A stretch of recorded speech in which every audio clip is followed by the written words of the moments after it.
నిద్ర లేవకముందే వారి బతుకులు శాశ్వత నిద్రలోకి జారుకున్నాయి. నేపాల్ టిబెట్ సరిహద్దుల్లో సంభవించిన తీవ్ర భూకంపానికి పలు భవనాలు కూలిపోగా భారీ వృక్షాలు నేలకొరిగాయి. మృతుల సంఖ్య అంతకంతకు పెరుగుతుండడం ఆందోళన కలిగిస్తోంది. రిక్టర్ స్కేలుపై భూకంప తీవ్రత 7.1గా నమోదైన ఈ భూకంపం ఈ 12 ఏళ్లలో చైనా సమీపంలో సంభవించిన అతిపెద్ద భూకంపంగా చెప్పవచ్చు. నిజానికి చైనా పరిసర ప్రాంతాలు టెక్టోనిక్ ప్లేట్ల సరిహద్దుల్లో ఉండడం వల్ల భూకంపాలు ఎక్కువగా సంభవిస్తూ ఉంటాయి. ఇండియా ప్లేట్ యురేషియా ప్లేట్ను ఢీకొనడం వల్ల హిమాలయాలు ఏర్పడ్డాయి.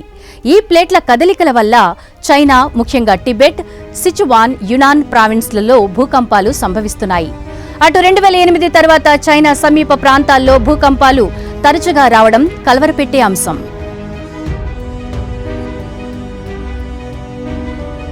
మే 2008లో సిచువాన్ ప్రావిన్స్లో 7.9 తీవ్రతతో భూకంపం సంభవించి సుమారు 90,000 మంది మరణించారు. అనేక ఇళ్లు, పాఠశాలలు, ఆసుపత్రులు ధ్వంసమయ్యాయి. ఇక 2010 ఏప్రిల్లో క్వింగ్హై ప్రావిన్స్లో 7.1 తీవ్రతతో భూకంపం సంభవించింది. 2,698 మంది మరణించారు.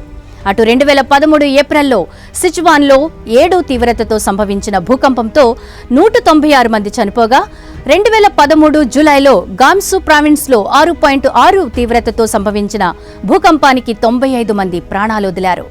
ఇక ఆగస్టు 2014లో యునాన్ ప్రావిన్స్లో 6.1 తీవ్రతతో భూకంపం సంభవించింది. 617 మందిని బలి తీసుకుంది. ఇక డిసెంబర్ 2023లో గామ్సు క్వింగ్హై ప్రావిన్స్లో 6.2 తీవ్రతతో భూకంపం సంభవించింది. ఈ ఘటనలో 126 మంది మృతి చెందారు.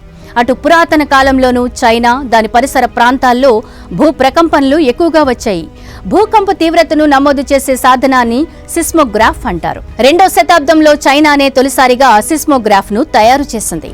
అటు నేపాల్లోనూ భారీ భూకంపాలు సంభవించిన ఘటనలు చాలానే ఉన్నాయి.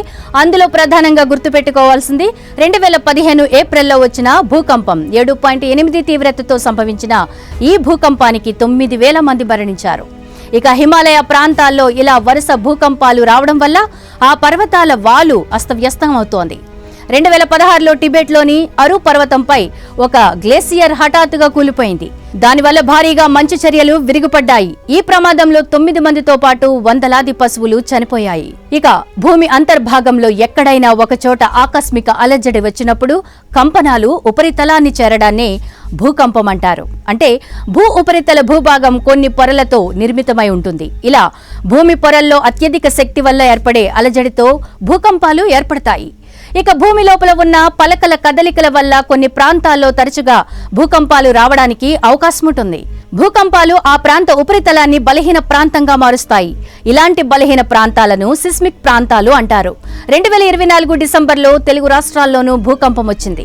ఇక దూర ప్రాంతాల్లో భూకంపాలు సంభవించినప్పుడు భారత్లోనూ ప్రకంపనలు వస్తాయి. ఎందుకంటే భూకంపం సంభవించినప్పుడు విడుదలయ్యే భూకంప తరంగాలు భూమి ఉపరితలంలో దూర ప్రాంతాలకు ప్రయాణిస్తాయి. ఈ తరంగాలు శక్తి, దూరం ఆధారంగా భారత్లోని పలు ప్రాంతాల్లో ప్రకంపనలను అనుభవించేటట్లు చేస్తాయి. ఉదాహరణకు నేపాల్ లేదా టిబెట్లో సంభవించిన భూకంపాల ప్రకంపనలు ఉత్తర భారతానికి తాకుతాయి. అందుకే నేపాల్ టిబెట్ సరిహద్దుల్లో సంభవించిన భూకంపం బీహార్ను కూడా తాకింది.